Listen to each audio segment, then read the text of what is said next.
नमस्कार, स्वागत आहे आपलं शिरशिव कॉर्नरमध्ये। आज आपण आषाढ स्पेशल तिखट पुरी बनवणार आहे। तर अगदी खमंग अशी ही पुरी तयार होते। त्याचबरोबर अगदी टम अशा फुगलेल्या आहेत। आपण इथे सोड्याचा अजिबात वापर केलेला नाही, तरी पण अगदी मस्त अशा ह्या पुऱ्या तयार होतात। साहित्य पाहूया। तर इथं 2 वाट्या गव्हाचं पीठ, 1 वाटी ज्वारीचं पीठ, 1 वाटी बेसन, खूप सारी कोथिंबीर, 2 मोठे चमचे तीळ, हळद, गरम मसाला, ओवा, लाल मिर्च पावडर, तेल आणि मीठ। त्याचबरोबर आपल्याला हिरव्या मिरच्या, लसूण आणि जिरे लागणार आहे। तर आता सुरुवातीला आपण पीठ मळून घेऊया। तर पीठ मळताना सर्व आपण पीठ एकत्र करून घेऊया। तुम्ही इथं ज्वारीच्या पिठाऐवजी बाजरीच्या पिठाचा वापर केला तरीही चालेल, सेम क्वांटिटीमध्ये। चवीपुरतं मीठ टाकून घेऊया, लाल मिर्च पावडर, गरम मसाला आणि तो ओवा आपण हातावरती चोळून टाकूया, म्हणजे पुरीला मस्त अशी टेस्ट येते। इथं हळद आणि पांढरे तीळ टाकून घ्यायचे आहेत। तुम्ही तीळ पण थोडे कमी जास्त करू शकता। आता इथं मी 2 मोठे चमचे मोहन टाकून घेतलेला आहे। कडकडीत तेल करून घ्यायचं आहे।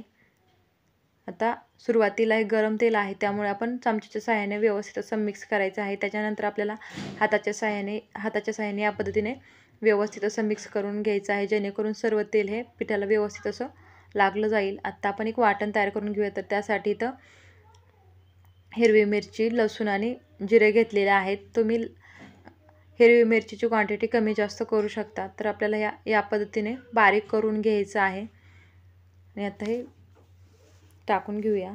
त्याचबरोबर खूप सारी कोथिंबीर टाकलेली आहे। तुम्ही इथं मेथीच्या भाजीचा वापर केला तरीही चालेल। आता थोडं पाणी टाकून आपल्याला हे व्यवस्थित असं पीठ मळून घ्यायचं आहे। इथं आपलं आता मस्त असं पीठ मळून झालेलं आहे। जास्त दाटसर किंवा जास्त सैलसर ठेवलं ना, अगदी मीडियम कन्सिस्टन्सी ठेवलेली आहे। आता आपण 5 मिनिटाला रेस्ट करून घेऊया। 5 मिनिटं रेस्ट करून झाल्यानंतर आता आपण पुऱ्या तयार करून घेऊया। तर पुऱ्या तयार करताना तुम्ही ते छोटे छोटे गोळे करून पुऱ्या लाटू शकता, किंवा मग एक मोठी चपाती करून ते कट करून त्याच्या पुऱ्या केल्या तरी चालतं। तुम्हाला जसं सोपं वाटत असेल त्याच्यानुसार तुम्ही पुरी तयार करून घ्या। पिठीसाठी आपण गव्हाच्या पिठाचा वापर करणार आहे। तर आता आपण इथं चपाती लाटून घेऊया, त्यामुळे एका साईडच्या सेम आकाराच्या म्हणजे सगळ्या पुऱ्या तयार होतात। त्यामुळे मी इथं चपाती लाटून घेते आणि त्याच्यानंतर आपण ह्या पुऱ्या कट करून घेऊया। तर आपल्याला ही चपाती पलटून घ्यायची आहे, म्हणजे हलवायची आहे, जेणेकरून ती खाली चिटकणार नाही। जर एका साईडनं लाटत राहिलं तर ती चिटकण्याची जास्त शक्यता असते। त्यामुळे या पद्धतीने आपल्याला ही चपाती लाटून घ्यायची आहे। जास्त जाड किंवा जास्त पातळ पण करायची नाही। जर तुम्हाला पुऱ्या ह्या जास्त कडक कुरकुरीत हव्या असतील तर तुम्ही थोडं पातळ करा, आणि अगदी मऊ पाहिजे असतील तर तुम्ही थोड्याशा जाड ठेवा। तर बघा इथे मीडियम साईजची मी हे जाडी ठेवलेली आहे। आता आपण एक वाटीच्या सहाय्याने पुऱ्या कट करून घेऊया। जेवढी साईजची तुम्हाला पुरी हवी असेल त्याच्यानुसार तुम्ही पुऱ्या ह्या कट करून घेऊ शकता। तर इथं मी या पद्धतीने सर्व पुऱ्या तयार करून घेणार आहे। तुम्ही जाडी पाहू शकता, जास्त जाड पण ठेवलेलं नाही किंवा जास्त पातळ केलेलं नाही। आता आपण पुऱ्या तळून घेऊया। तर इथं सुरुवातीला तेल चेक करून घ्यायचं आहे। तेल व्यवस्थित असं गरम झालेलं आहे, त्याच्यानंतरच पुऱ्या आपल्याला टाकून घ्यायच्या आहेत। पुऱ्या टाकल्या की त्याच्यावरती झाऱ्याच्या साहाय्याने आपल्याला तेल या पद्धतीने टाकून घ्यायचं आहे। तर बघा इथं आपलं या पद्धतीने लगेचच आपली पुरी ही फुगली जाते। आपण इथं सोड्याचा वगैरे अजिबात वापर केलेला नाही, तर पण अगदी टम अशा पुऱ्या फुगल्या जातात। अगदी गोल्डन ब्राऊन होईपर्यंत आपल्याला ह्या पुऱ्या चांगल्या तळून घ्यायच्या आहेत।